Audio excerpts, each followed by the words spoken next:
you're you're a little kid. No kidding. Hey, Quit everybody. following me Welcome around. to Over 50 Starting Over. I'm Barry Edwards. And I'm Merle Garrison. We've had one hell of a week, Merle. Oh my gosh. I Like none don't other. like none other. That's a really Never good way to put it. never seen anything like this before in my life. To try to be crawling out of the whole coronavirus thing, and then to go through all of this with the rioting, and the protests were perfectly appropriate, but the rioting is where things get a bit scary. It's like everything we've been talking about for the past couple of months has come to a head, where the whole postmodern kind of nihilistic attitude, burn it all down, anarchy thing is now becoming a reality. Well, we've been bombarded by this whole thing that happened to George Floyd ever since it happened on Memorial Day. And I got to say, it's just every time I see it, I'm sickened by the whole thing. It's hard to believe that somebody could be treated. I mean, it doesn't matter what he did. Right. But to be treated the way that he's treated, it's just terrible. He was treated like an animal. No, he really Sick. was. And like you said, it doesn't matter what he did. Even he was subdued by that time, and the accompanying officers didn't do anything about it. But before we get into all that really serious, depressing stuff, and it's hard to put a positive spin on what has happened here. No, you're right. So it'll be what it'll be. But I wanted to tell some people about some interesting things, I think, that from the Over 50 Starting Over perspective. If you remember our special guest a few weeks back, Neil Howe, the authority architect. You remember Neil, right? He has a great Bud. story. Our Bud. Yes. Yeah. Yes. If you go to over50startingover.com and you want to see his interview, just type it into the search bar. Neil Howe, Howe. It'll come right up. Anyways, we worked out a deal. He gave us a special offer. First of all, Neil specializes in helping entrepreneurs develop their trust factors. Now, this is something that's very important to me when I'm helping build my clients' websites. And I am using his flagship product for a site that I'm working on right now for my client that does lean development, lean manufacturing techniques for companies as a consultant. So his flagship product helps you write and publish your own book in just a few hours of your time. It's a tried and true streamlined process, and it's in his own Ask the Expert format. Okay, it's about a 60-page book. It's in a Q&A style. It's easy for your prospects to read and easy for you to use as your own lead magnet. Lead magnet is an introduction to your unique product or service offerings. Hand them out at networking gigs, speaking engagements, and also offer the downloadable PDF version right on your website to help build your all-important email list. So it can be your flagship lead magnet. It's very important. Find our offer right on the homepage of over50startingover.com. Tell Neil 050 sent you, and you'll get $200 off of the $2,500 price tag. That includes 50 books completely published, soft cover format. So it's a good deal as is, but you get an extra $200 off when you mention us.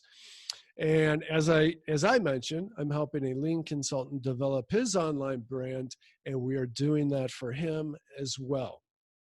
One other thing I wanted to mention is had a very successful launch, and it's all along these same lines, juicywork.com. Last week we launched the site. Sandy Mobley is a Harvard-educated business consultant. She has a team of business coaches that helps professionals find or re-find their careers of passion. Does that sound like it belongs here or what? This is what we help inspire people with too. My friend Nancy Valent, owner of nmvstrategies.com, is her marketing agency, and they brought me on to put the classes online and work out the e-commerce and general brand. They're There are classes for individual professionals and separate classes for people who want to become a Juicy Work career coach. So check it out at juicywork.com if you have any interest in that. That's the extent of the 050 stuff because we got such a uh, heavy plate of items to deal with here. Unless you had anything to I add. just wanted to say Juicy Work. I like the name of that. I Actually, do too. I understand what they're doing, but for some reason my mouth watered. That's kind of funny. She also, by the way, it's interesting. She also has published her own book. It's called Juicy Work, and it's available as one of the lead magnets on the site as well. And she's really a fantastic, very intelligent woman. So you couldn't be steered wrong if you're still looking for help finding your career of passion. Or Right on. if you want to get into helping people find a career to become a career coach. That's Oh, also a hey, great that's place kind of cool. it is kind of cool because Yeah. we're always trying to help people find new opportunities. As we've always said, when you have passion for what you're doing, it's not like a job. No, like this isn't a job at all. Maybe a little No. bit today. Well, I mean, but it's still, you have passion about what's going on because, I mean, what is going on is affecting everyone, not only in this country, but actually all around the world right now. It's a crazy phenomenon. And I call it a phenomenon because, gosh, if you would have told me a year ago, any of these things would have happened I mean, look at the year we've had. We've had, 2020. Yeah, yeah, geez. it's starting out with an impeachment and dealing with that to right into COVID-19 with being quarantined. I mean, everyone being quarantined. What That's never happened before. To No. Weird. suddenly this whole thing goes up in flames, literally. We're Yes. seeing some really crazy things out there, and people that seemingly. I mean, I was talking to my daughter recently, and we were talking about all these things that are happening, and she said, "I never knew that there were so many crazy people in our country." Wow, that's something because your daughter, kind of got her, what is the expression? Finger on the pulse, thumb on the pulse of that generation that's, out there.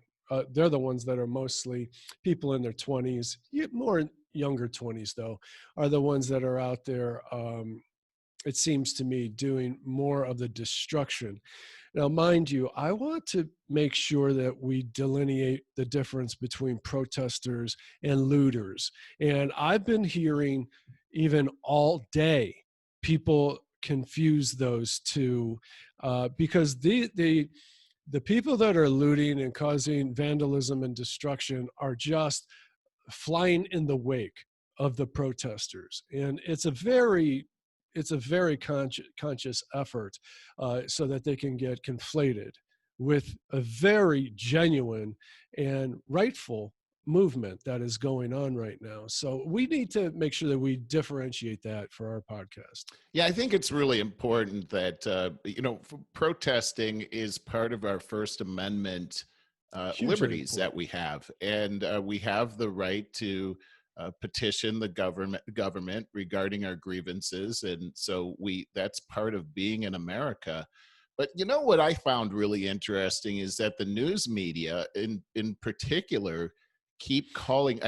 We'll be seeing views, images of looting, just blatant people, Mhm. just running into these stores and just taking, just smash and grab, and they're calling them violent protesters.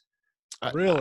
I think that's, yeah, oh, They're, over and they over. have nothing to do with protesting. They're out there having a ball. That's not Just a protest, right? they're out there trying to take stuff for their own, just for their own greed, and they're just honestly enjoying destroying things. And we kind of have that as young people. We kind of have this innate desire for chaos and destruction. We really do. The Yeah. older we get, the more civilized we get. You know. Well, it seems really strange. I remember taking psychology classes in college and learning about something called groupthink, Sure. and just it seems to, when you get into these mass mobs that we're seeing, people seem to have lost their minds. I mean, you look at their faces. First off, there's no shame. Hmm. There's television cameras. They're walking with loot straight at the camera. They don't care. No, They don't feel bad about this whatsoever. They seem to have a look in their eye that is I mean, it looks like they're under some kind of a spell or something. And hmm, I mean, this reminds me of these movies of zombie apocalypse where for people are sure. moving really fast and they've got superhuman strength, and they're all acting as a group. But that's the thing, is that we're seeing now that this activity is nothing less than coordinated. Oh You yeah. know, you're seeing where lots of looting, where cars are showing up. Like as soon as a place gets open, a whole bunch of cars show up, and people are jumping out of the cars, and they're running into the store and throwing things into the trunk. And this is all being coordinated over social media. I mean, Hmm. we're with this. There's no doubt about that. That there's no way that that could happen unless it's being coordinated in that manner. And I think it's also interesting, as we've seen before this happened, that there was this whole fact checking thing that hit the news media about uh Trump censoring versus the Twitter. media. And it's bigger to me than Trump versus Twitter. It's all about the premise of social media deciding who they want to censor It's and who been they don't getting want to really censor. bad. And again, we've been talking about that in recent weeks. I've been just fact checking other people and I get deleted. Yeah, Um, no, crazy, right? it's gotten really bad. You know, the closer we get to that election, I think the worse it's going to get. And I don't know, Merle. I don't know what to do about that other than I told you I feel like I need to start my own social media accounts and just parallel them. And I was thinking about calling one Free Book instead of Facebook. Hmm, And it's but kind do of I a have time to do that? I mean, come on. It needs to be done though. Something needs to be done. Can we? This is a honest, direct question to you because I always fall back on your expertise in current politics as well as historical and the Constitution. Is there a way that the government could interfere and say, "Hey, this is propaganda. It's not free speech. We need to do something about this. Break it up as a monopoly." I don't know. Do you have any ideas? Well, they've done it in the past, and Mm, we've actually seen this happen during many different administrations across history, where there has been a crackdown on the free press or any type of media where they have been restricted. We've seen that during the Civil War period. We saw that during World War I, World War II, where there have been media outlets that have been completely shut down. Not only that, that there were laws that were on the books where if you said the wrong thing, you could be imprisoned immediately. Is that the whoa. right thing to do? That doesn't sound constitutional, but It's not. if you say it's under a state of emergency, I would think then it is, correct? Well, there's a fine line there, and Sure. what exactly is a state of emergency? And during a state of emergency, is it important to shut down free speech when that's really the only way that the public can get information about what the state of emergency actually is? So Hmm. it's a complicated subject, and this is why the Constitution is very open about the First Amendment and our free speech rights. There's nothing in the Constitution that says that you can have free speech except for when an emergency exists. There's nothing about that in the Constitution, and there's a Wow. reason for that.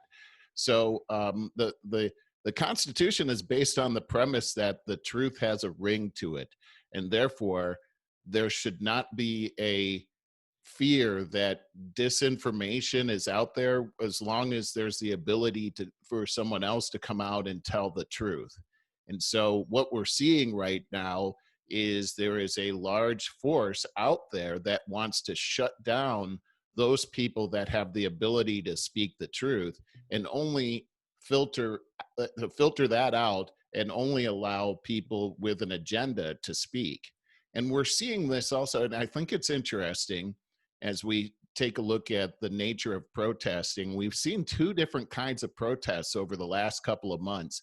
the first things that we started to do or see, and we even had Marion Sheridan on Mhm. our special podcast where she started a protest in Michigan regarding the extension of the stay-at-home executive order and how unconstitutional that was. So what we saw a peaceful protest in Michigan where people were there. Now, people did show up with AR-15s, and Marion did not endorse that. However, we didn't see any looting. We didn't see anybody being harmed. We certainly didn't see men beating up women. Uh, we saw them. Some of the signs that were there were signs I wouldn't carry, but mostly these were respectable signs. There wasn't any swearing that I saw, only occasionally. Mhm. And now we've got this other protest. Granted, what we saw with George Floyd was disgusting. And no one, anybody that sees that, that has a human heart, Mhm. is going to disrespect what we saw. No.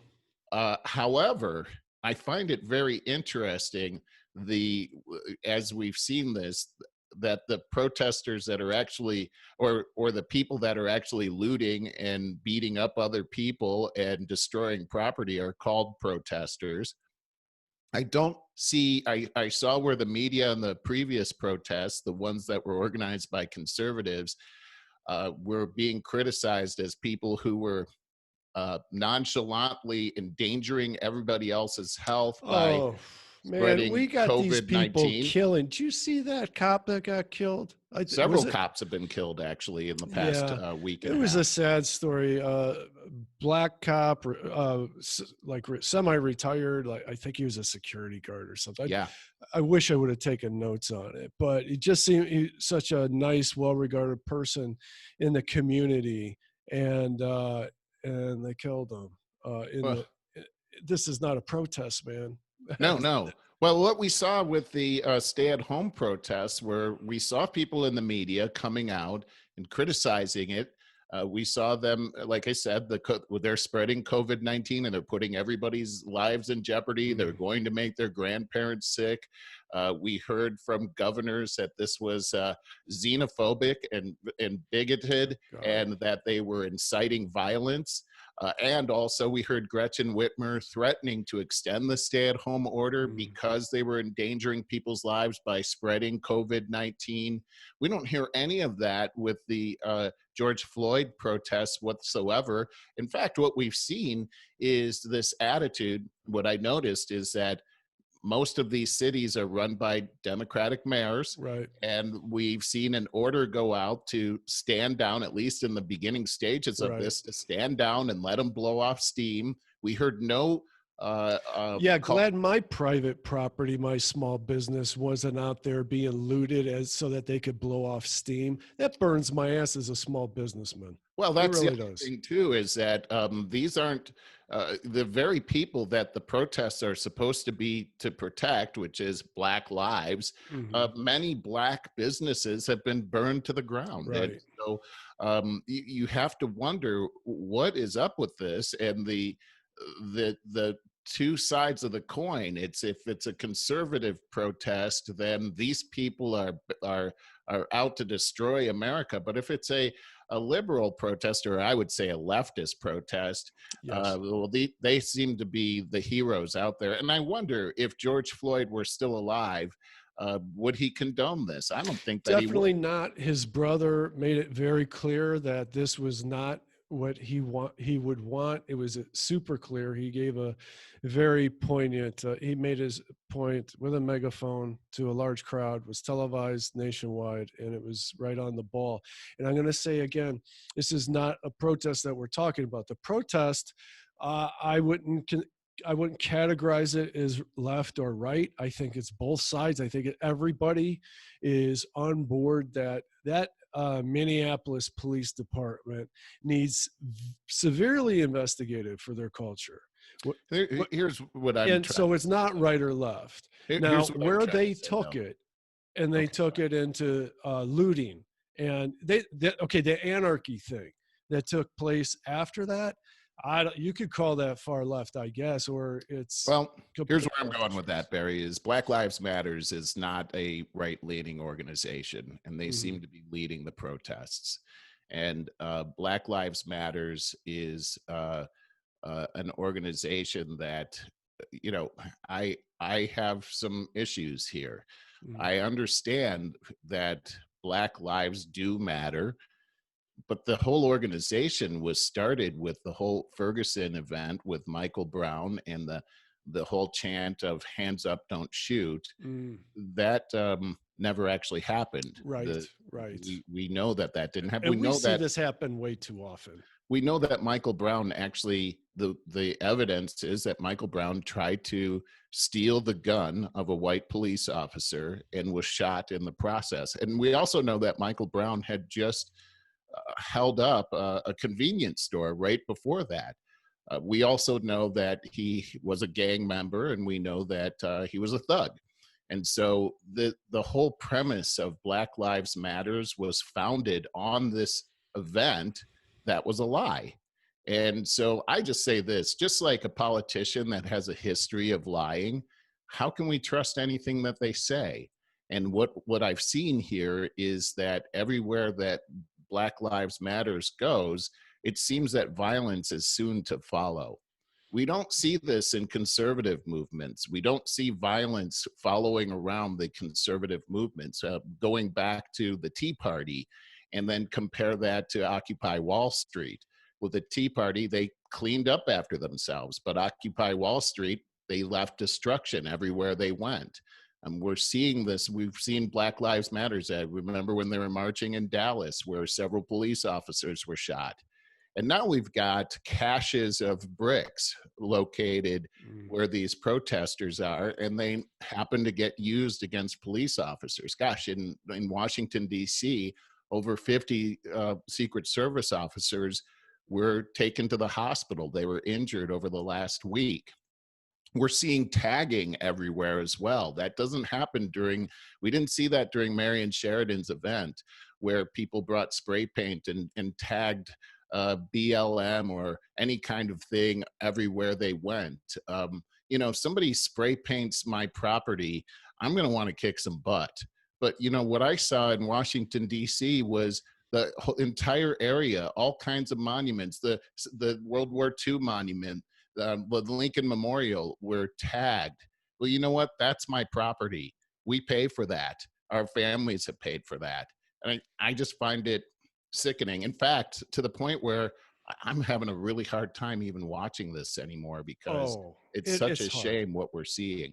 It's hard, and it's so wide-reaching, Merle. When there is a video clip of a black lady yelling at these, I think they were white females that were spray painting Lives Matter on a wall, and I she's was here in like, Los Angeles. Yes. "Was it really?" Yeah. And Yep. she's telling them to stop it. Like, they're just going to blame us, and you have no right to do that. Think how convoluted this movement has become with the whole white guilt thing. I mean, people have been manipulated with that for, it's gotten big in the last 10 years. And so the white guilt is being played out in so many different ways. But at the end of the day, politicians love this divide and conquer.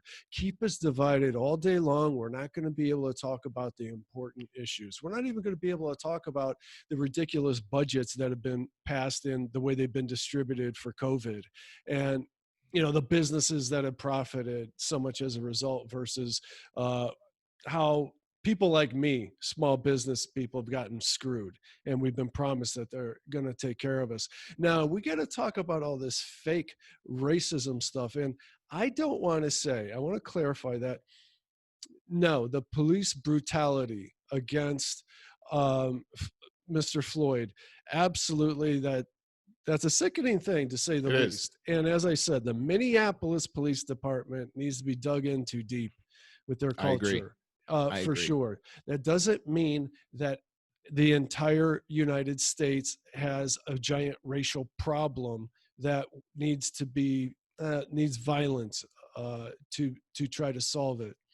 I just think that a peaceful protest goes a lot further than destruction does. Absolutely. And I would also say that police brutality and racism are actually two different things. Yes. So We is see sadism. that we see that you know what, that's a good word for it, because we see that police brutality seems to know no color bounds.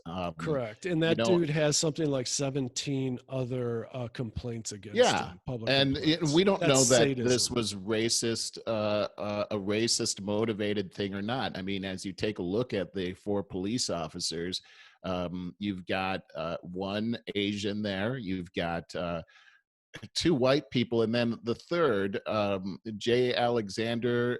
He, I mean, I was looking this up. He looks like he's black. Mm, It's hard to I don't know. tell actually, but you know, I remember growing up, and two of my friends went down to downtown Cleveland over the weekend, and they probably should not have gone where they went, but they ended up on Monday. They were all black and blue. They had black eyes. I mean, they had been beaten severely, and it turns over they were pulled over by police officers, and they got the snot kicked out of them. Now, Really? these are two white guys. Oh, And, you know, so I think that probably everyone in this country can look back to a situation where they were mishandled by the police. not Lisa. Maybe not in that, you know, extreme, but Mhm. maybe they were talked to in a very rude way. I've had a lot of bad experiences. I was a very rebellious young man and pushed limits a lot. And I'll tell you what, police just they're given a lot of power, and if they see somebody like younger, they feel that power and they want to intimidate, they want to see if they can make you, flinch, kind of thing. It's a power trip all the way. And I also think that that what we're seeing today is really probably antagonizing or irritating that whole situation when the news media is showing mobs of people that are rushing into stores that have been broken into and just grabbing whatever.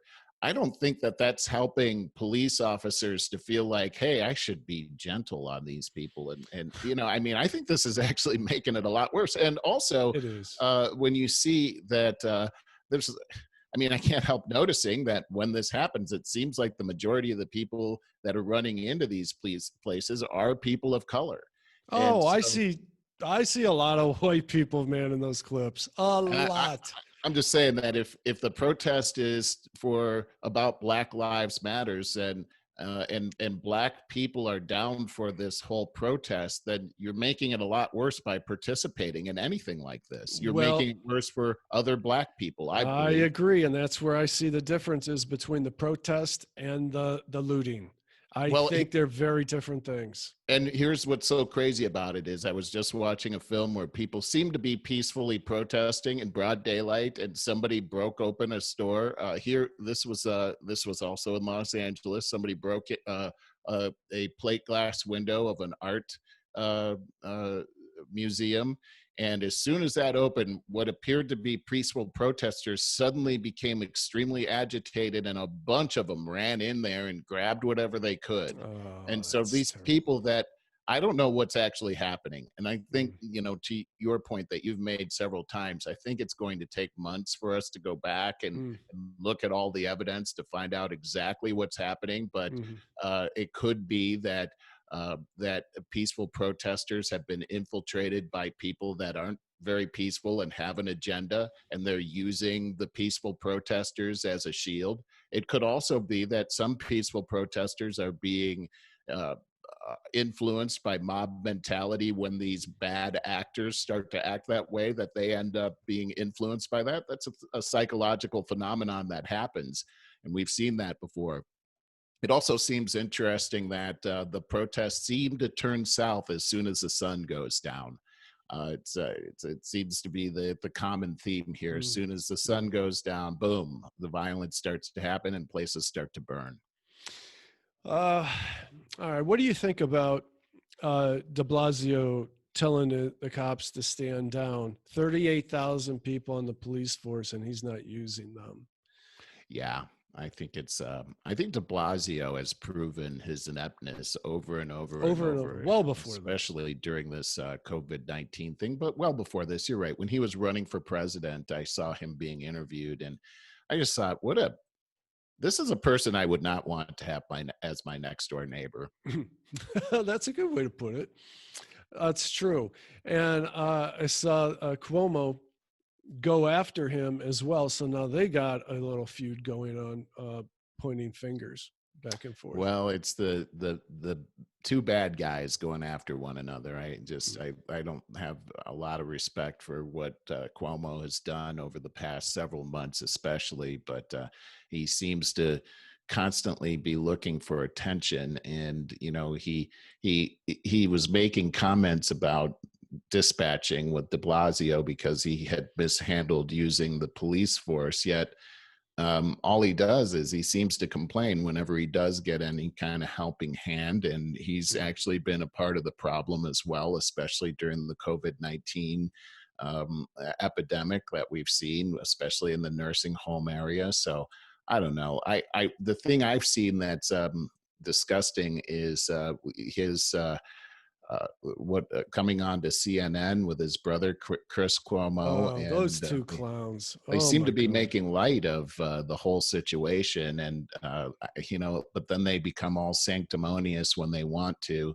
Yeah. I don't know these guys. How can you put any kind of credence into anything that they say? No, especially when Chris Cuomo, who gets way too much airtime, was there's. I saw the video. He was saying that that protests do not have to be nonviolent, and that is protected with our First Amendment rights. Yeah, not kidding. He definitely encourages. Did I say nonviolent? Definitely can. Yeah, you did. All right, They I don't have meant. to be nonviolent, is what you said, which is what I he said. said don't have to be nonviolent. Correct. So he was Yeah. promoting the violence, the looting, like this is not going to get any better until it gets worse. And I think that's so wrong. What you're seeing right now, what you've been seeing for the last week, is if this doesn't get shut down, it's like dealing with a kid. They push, they push, they push, and if you don't show them the boundaries, they keep pushing. Well, don't you feel that what they have been saying, especially over the last several months, has actually been a major cause of the violence that we're seeing out there right now? I mean, the CNN building itself, the headquarters down in Atlanta, was looted just the other day. Great. I don't have a problem with that. As long as the rest of this is, hey, take no prisoners. If you're going to loot and pillage the rest of us, might as well do it equally. Don't want to be racist about it or Well, I think that I understand your sentiment there, I'm being big time. sarcastic. I know you are, but they see it's the old, they made their bed, now they have to lie in it. Right. However, the problem is that they have become a propaganda machine, and they have put out a Yeah. lot of misinformation, a lot of, as they would say, hate speech has gone out there. Just the other day, I was watching Don Lemon and Chris Cuomo having a conversation, and Don Lemon was saying that it's not incumbent upon Black people to solve the racist problem that's happening in America, and that it should be the people that have all of the power here and have had the power historically in America. And then he asks very sarcastically of Chris Cuomo, and who are those people, Chris Cuomo? And Chris doesn't hesitate and says, white people. And now, and then Don Lemon sits back and, has that kind of sarcastic, tilts his head and everything. And first off, the arrogance and also the this is well it's fueling irresponsible. the fire. It's It's very irresponsible, but always fueling the fire, and always it's not true. pitting Well, it's us not against true. each other. That you know kills me. well, this isn't about white people need to do something and Black people need to just sit back and watch white people do it, because Black people don't have any power to do anything Right. about this. That is a lie. It's a lie Just from had a hell. 2-term Black president last I knew. Yeah, and look at the people that, especially the Black leaders that are doing the or speaking the loudest. Like for instance, LeBron James. LeBron James is one of the richest guys, is one of the most successful people, at least from a worldly standard, that's ever lived. And yet, he's throwing stones here about what's happened and not taking any responsibility whatsoever. I think this is all of our responsibilities, that Black people need to be able to work with white people and vice versa. Nobody's the right race here, and then there's a wrong race. And you know what else I'm getting tired of, Barry, is this whole white privilege thing. And like you just mentioned, the whole white guilt thing. As a Black man, that doesn't help me to hear white people talking about how sorry they are because they've had white privilege. And I got to say, down the street, we've got this Black Lives Matter protest that's happening in my park. It's a block away. And I walk down there to look at it. They're peaceful. Okay. So we'll just throw that out there first off. I'm glad they're peaceful. That's good. But what I notice is that, what they're doing is they've got these signs, and they're saying honk if you support us. So cars are going by and they're all honking, and then as soon as somebody honks, they're all woo, and they've got these huge signs that say BLM. So here's the thing that jumps out at me is that there aren't any Black people there. They're all white people. Oh yeah. I'm not surprised. I think it was last week that we talked a lot about the virtual signaling on social media, where it's gotten to the point where it's not a friendly place. If you want to continue to partake on Facebook or Twitter, something like that, then it's in your best interest to virtual signal, to say something about white people. And the latest thing the last couple of days has been to tweet a black screen. You take a picture of your phone. I saw that. Yeah. Oh my God, this is just absolutely out of hand. So here we go. And in my opinion, my friend said this to me the other day. He said it's like 10% of the population are the ones that are actually making the noise on social media. And I'm like, I'd say that's just about exactly right. Maybe even a little less than 10, but it is about 10% of the people that are obsessed with social media that then feel the need to virtual signal to say, you're the racist, I'm not. And so they got to throw out some crap about Black Lives Matter and white, what is it? White privilege. Yes, there you go. White privilege. And I'm telling you, Merle, this goes back to, again, a couple of weeks ago we talked.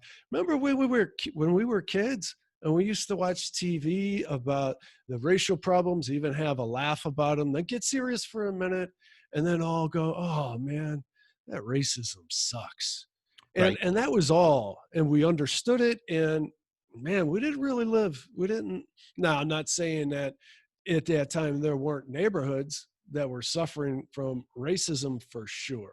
Really was. But I'm just saying we didn't have a media that fanned the flames of this violence, pitted us against each other the way they do today, 40 years later. We should be so much more advanced than that, which again, you know what? I'm telling you straight up that podcasting is making a bigger and bigger impact in the media today than because people are fed up with mainstream media. Yeah, they are. Absolutely. I was listening to Rogan's podcast this morning, and I saw last night that a new podcast came out. Did not hear these people before. Crystal and Sagar. Sorry if I'm pronouncing it wrong. You probably are. I probably, because that's what our we thing. do, as has been pointed out a number of times. We're not good with names. Okay, so it's Crystal Ball, believe it or not. Oh, and yeah. Sagar and Yeti. Okay, so Crystal is left and Sagar is right. They have this podcast show together, and now she used to be on MSNBC. I mean, their credentials, they have great credentials. Okay, so she was on MSNBC. He was working in Washington in some regard and was doing a lot of commentating on Fox News. So they're a very good fit. They talk from opposite ends, but but like us, but they work it out, they just go with it. and and so it was very interesting, but it was very interesting that they both said towards the beginning of this, I only got halfway through it, by the way. They both said that, oh yeah, you get talking points if you're going to stay in mainstream media and journalism, then you're going to get your list of talking points, and it's going to be well written out what you're Right. supposed to say. But there's a trade-off. Your career will be shielded. You would be shielded from the ridicule, even if what you're saying is wrong. You're going to be part of your team, such a big team that you will be shielded no matter what. So your career is on a trajectory if you stay within the talking points. That pretty much explains why mainstream media is the way it is right now.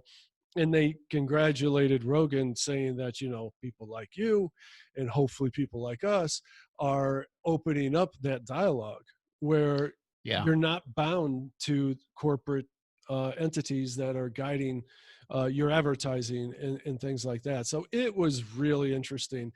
And they both threw out some things that I made notes of because I was like, wow, it sounds very party oriented. And can this be true? I'm just going to throw these out to you. At one point, Sagar, whatever, claimed that Obama, who is former head of the National Security Council, thinks cybersecurity, has been hired by China's ZTE, giant telecom uh, conglomerate, as either on the board of directors or as a lobbyist. I don't remember which. And ZTE has been in the news a lot in recent years. They broke a treaty agreement supplying, I think, Iran and Iraq with, so they broke the embargo Hmm. against them. And so they've been very chastised for that.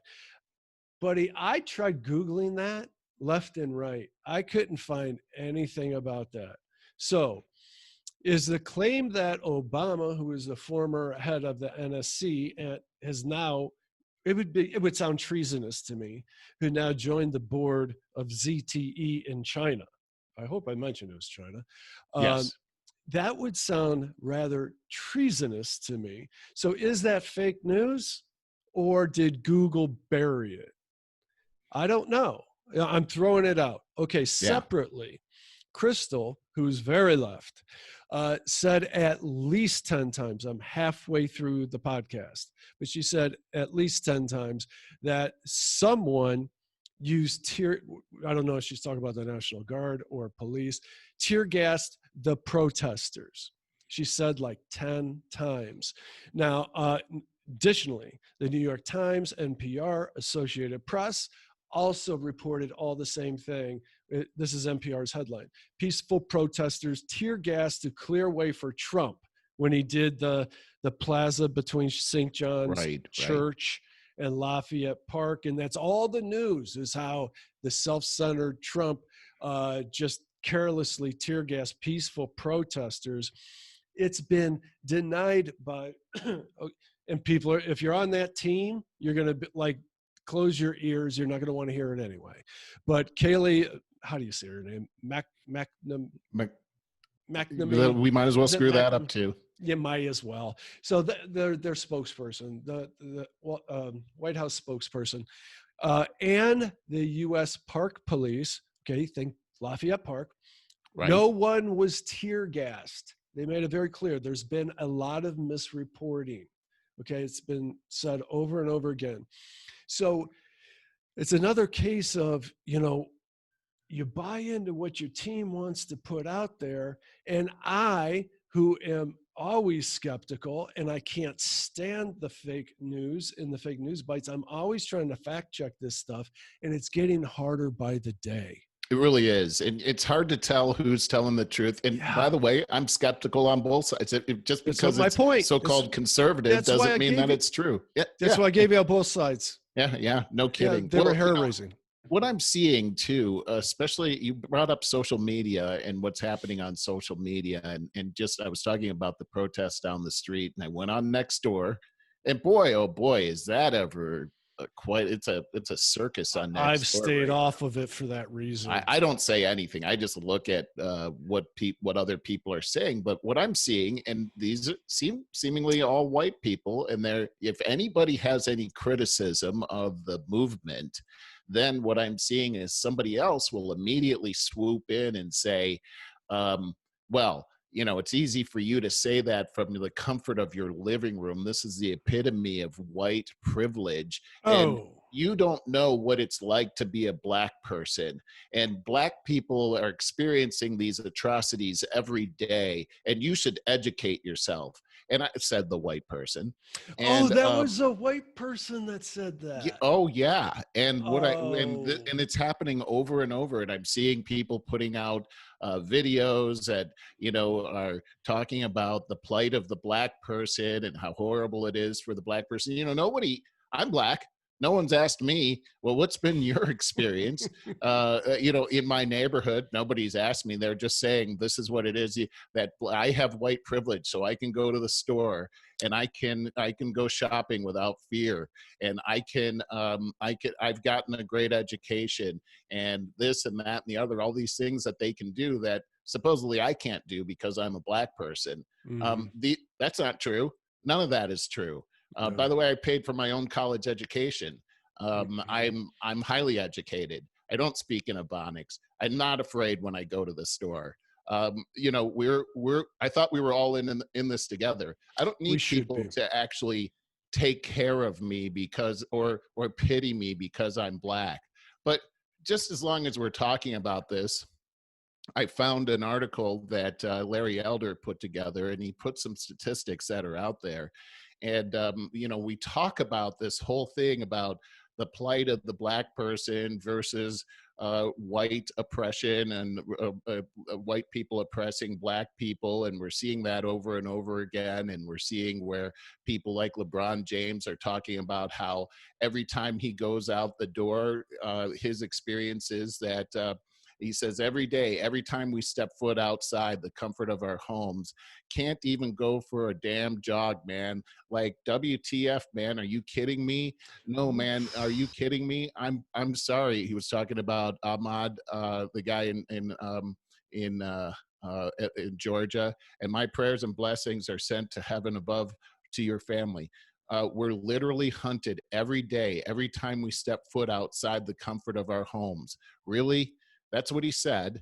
And I got to tell you, that's not my experience. It Oh, doesn't that's matter that's where I go. That's disgusting. just not my experience. But let me just read this to you. And this is to put things into perspective.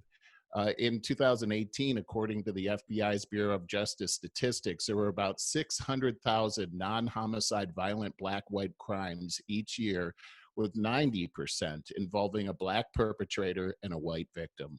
According to 90%. That's a According big one. to That's huge. According to economist John Lott, writing in 2014, quote, based on the most recent available FBI crime numbers, black male teenagers were 9 times more likely to commit murder than were their white counterparts. That's Mm. right, 9 times. And the gap in these urban areas is undoubtedly even larger. Blacks kill uh, as many whites. I'm sorry, blacks killed twice as many whites, 500 in 2015, as whites killed blacks, 229 in 2015. Consider the proportion a difference in the population. I was going That's there next. astound. Oh, okay, sorry. Blacks at 13% of the population commit 50% of the murders, and 90% of black murder victims are killed by by other blacks. The Wall Street Journal's Jason Wiley wrote in 2014, blacks commit violent crimes at 7 to 10 times the rate as that of whites do. The fact that their victims tend to be of the same race suggests that young black men in the ghetto live in danger of being shot by each other, not cops. The number one cause of preventable deaths for young white men is accidents, like car accidents.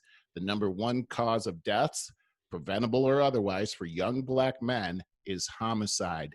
In That's absolute disgusting. numbers, Chicago often has more murders than any other city in America.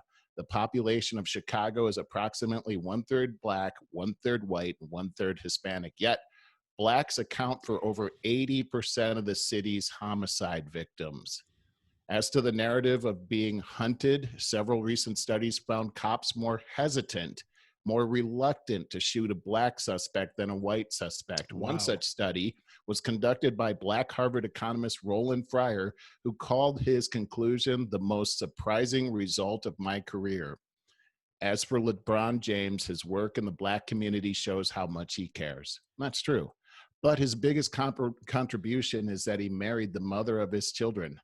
If he encouraged Nice. young black men to follow that example, he'd Yes. make a far greater contribution than Yes. by promoting racial victimhood. Oh my God. That was the most powerful thing that was said on this podcast to this point. Well, The isn't most it meaningful interesting thing. that and you have, and we just look at Chicago as a result, and this is why I'm down on Black Lives Matters, is that over each weekend, we're hearing record numbers of black people that are being killed, supposedly those Black Lives Matters, by other black people. And where is Black Lives Matters then? They're Mm, nowhere to be found. correct. It's Yeah. only when a white police officer kills a black person, which is terrible that it Mhm. happened, what we saw, but we even cannot prove that that was racism. And so It's what like is I the, said, I think it proves this guy's a sadist when you back it I up agree. with his 13 other complaints or whatever it was. So here's where I'm going next is, what is wrong with saying that all lives matters? Because that's It become, does piss people off. and why? I I don't don't know. understand why that is, because, I think they think just, it belittles their message. well, how? I don't understand how that belittles I their don't message, know because either, first man. off, the whole premise of Black Lives Matters, who's saying that Black lives don't matter? Very Nobody's saying true. that. And why can't black people work with white people? How is it that they chant no justice, no peace? How is that a nonviolent message? That's not a nonviolent. And you're pumping your fist when you're saying that. That is a message of violence. I'm sorry. And this guy, Greg Napier, the Sacramento Kings TV play-by-play announcer, went out and said that all lives matter, and he was fired. He was fired from the radio station Really? that he works for, and he was fired by the Sacramento Kings. Oh, that should be a protest right there. I'm telling you, and here, this guy his family comes from a civil rights background. His parents were into civil rights. Mhm. He doesn't have any kind of. He's 60 years old. There's no record of him being racist in any way. But Sure. people are just saying that this guy, it's crushed him. It's ruined this guy's whole life. It's this far left movement is truly, it's taken over. It's scary because it's nothing but racist. I'm saying, if you look at the facts that are out there right now, we've got a problem in the black community, and people like Don Lemon saying that it's not incumbent upon black people to take a hold of this racism thing. This is the danger. They are Mhm. putting out very dangerous information right now, and look at what it's caused. They're burning down their neighborhoods. Look, we've had quite a problem with this whole COVID-19 thing, shutting down our businesses. Nobody's able Mhm. to make money. Hey, I just saw a statistic out there that 50% of black people in this country, more than 50%, are without a job right now. 50%. And now Mhm. we're burning down their businesses, Barry. Mhm. I mean, come on. Do we see what's really happening right here? All lives matters. All lives matter. I'm not True. ashamed to admit it. And I think it's sick that that's become become demonized to be able to say that. And that does not belittle the Black Lives Movement. How come these people are so darn sensitive? How can they, if we're really going to tackle a grown-up issue, why can't we be grown-ups about it? That's a really good, important point because all we've done is raise spoiled brat kids for the last 20 years. And they, helicopter parenting, they've never wanted for anything. Now they don't even know how to get out into real life and do the struggle. It's a struggle, man. Human life is a struggle. So It you get is. out there and try to carve your way and do something meaningful with your life, but they're not prepared to do it. But you know what they're prepared to do is anarchy. They've been Yeah. taught in these colleges and everything else all about this whole postmodernism crap that is just about you don't really have a chance.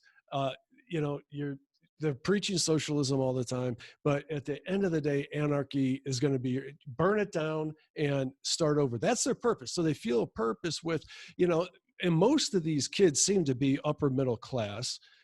Their parents are well-to-do, probably on a trust fund, but are rebelling against their own parents' success.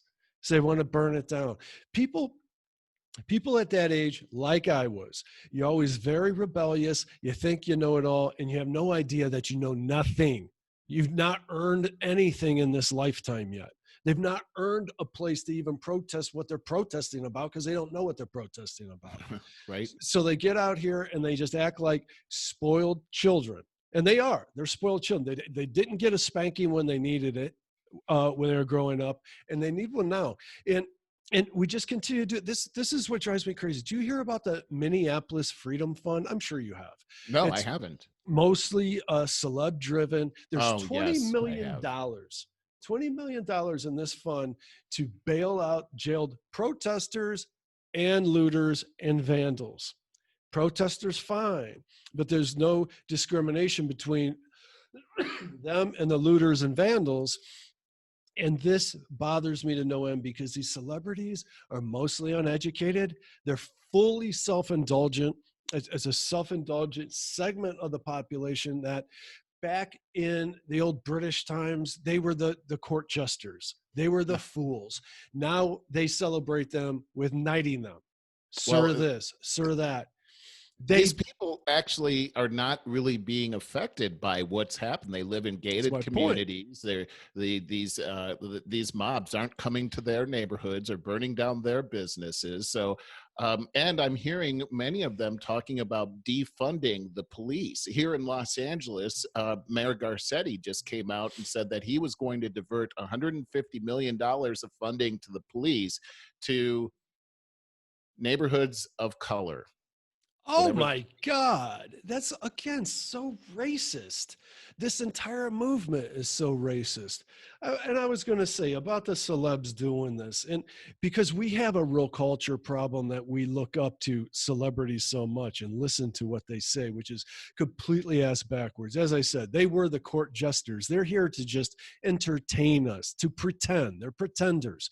When they get a photo op with a Harvey Weinstein or that Jeffrey Epstein, they're all about it, all smiles and hugs until they get out. They know that the one's a pedophile and the other is raping women left and right behind the scenes. Everybody in that circle knows that stuff, but because of their power, they want that photo op with us until it gets outed. Then they're Right. all shunning everything. Then Oprah needs to make a speech at the Oscars right away because she knows that there's a ton of photo. Sorry, Lisa, I know you love Oprah and she today does a lot of good. I know she does, but she's also done this as well. She got up there and made this grandiose speech at the Oscars or Golden Globes or whatever a couple years ago about the Me Too movement. And she's got, photos everywhere of her and Weinstein. And she knew what the hell was going on. All of these celebs know that's what's going on. That's why they want to take this opportunity to virtue signal, talk about white privilege and all of that crap. They're just taking an opportunity and they're too dumb to know that they're burning down their own town. Yeah. So, boy, you said a mouthful there, and I totally agree with your sentiments there. And We have to stop worshiping these celebrities and LeBron James and these people that they're out of touch. They're completely out of touch. You're absolutely right. I don't know why they're held to such a high regard in our society because they're, like you said, they're actors. Why pretenders? Their job is to pretend to be somebody else. Yes. That's not to say all of them are bad, but gosh, look at what we're seeing. A lot of right good now. ones. Look at what we're seeing right now. So I guess with the time that we have left here, Barry, and I know we're probably about an hour right exactly. Yeah. How do we make this stop? I don't know, Merle. I was going to ask you the same thing, but I think that's the most important question that we could possibly ask. And what I got to say is it's podcasts. Listen to freaking podcasts that dare to expose both sides, dare to talk about racism rather than virtue signal and point to other people and say that they're racist. Is what we got to do. Here's something that I try to do on a daily basis is when I'm going down the street, I live in a very diverse neighborhood. You do. I say hi to everybody that makes eye contact with me. And you know what? that is more often than not returned with a scowl or looked away. But I plant a seed. They walk away wondering, maybe I should have said hi. Maybe I'll say hi next time. That I kind love of, that. I uh, love that, Barry, that's what we because can do. what you're actually saying is love thy neighbor. Give it And a shot, man. if people would just do that, and just the people that are around you, all four corners, Or give a just smile at least. be good to those people. It's like smile, say Take the hi. scowl off your That'll change face. the world. It That alone will. will change the world. I remember when I first moved here, I'd be out on my porch and people would walk by and they'd act like I wasn't there, and I'd be, hey, hi, and you know what? At You first, changed the area, didn't you? I got a weird kind of response at At first. Yes, first. I've lived here for over 10 years now. Now, if I open up my door, a crowd shows up, and all laughing and having a good time and I everything. love And I that. live in a very diverse neighborhood too. And Yeah. it's funny. I just noticed the other day. There's a lot of different nationalities here, but not a lot of black people here. I didn't see any of them at the Black Lives Matter thing. So I'm like, That's so none of them, funny. none of them asked me about this at all. But if they do, I would love that, and I would love to have conversations and talk, and they might think differently than me, and they might Mhm. go away thinking differently than me, but at least they've given me an opportunity to share my heart, and I'll give them an opportunity too. And the other Yeah. thing too, and I think we have to really embrace this, is that we have to be humble enough to hear other people with a Yeah. different opinion and be open to the fact that maybe I disagree with them, but what if they're right? And have that kind of dialogue with people. I think that kind of thing can change the world. But this whole thing about no justice, no peace, well, that's a terrible message to send. Is that, hey, let's work through our grievances, but let's not tear down our neighborhoods or incite violence or even pumping our fists. Mhm. Let's put the fists away here, Mhm. because look at what's happening. It's a shame, and I just think love is the answer here, and Mhm. we've got to start spreading it, and it starts with me. Don Lemon is wrong. Yes. It's incumbent upon all of us, black, white, brown, yellow. It doesn't matter. We're all the same inside. We were all made in the image of God, and we all have that dignity about us, and we should give dignity and respect other people's dignity. It doesn't matter what color they are. That's very well said. And the bottom line is ask yourself, do you feel hate right now? Do, are you watching media that is working you up and make you feel hate, whether it's social media or mainstream media or whatever? If you feel hate, you're part of the problem. What we need to do as quickly as possible is be able to recognize this for what it is. It's manipulation. It's largely driven by mainstream media to pit us against each other, to drum up hate and bring down our culture as we know it. And Smart. nobody, look, we all don't want racism. Recognize 95% of us don't want racism. Yep. Recognize that Yep. so that we can get beyond this and start talking about the things that are what's really going on in Washington, the I corruption agree. that's really there, the biggest issues of the day.